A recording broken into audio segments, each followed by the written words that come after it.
Pant নিচে ভাঁজ করে সালাত আদায় করলে সালাত হবে কি না? প্যান্ট নিচে ভাঁজ করে সালাত আদায় করলে সালাত হয়ে যাবে, কারণ নিচে প্যান্ট যে ভাঁজ করা হয় সাধারণত এটা সচরাচর মানুষ এই জন্য করে যে তখন নিচে প্যান্ট পরা হারাম, এ হারাম থেকে বাঁচার জন্য করে।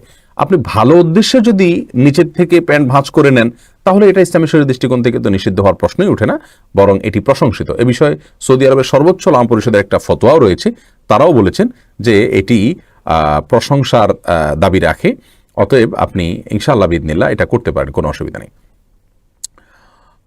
অনেকে যদি এটা বিরোধিতা করে থাকেন না বুঝে, কিন্তু এমনি সাধারণত পোশাক ভাঁজ করা নিষেধ। আপনি কথার কথা এভাবে জামার হাতা ভাঁজ করে সালাত আদায় করলেন অথবা অন্য কিছু ভাঁজ করে সালাত আদায় করলেন, তাহলে সেক্ষেত্রে সেটা সমস্যা।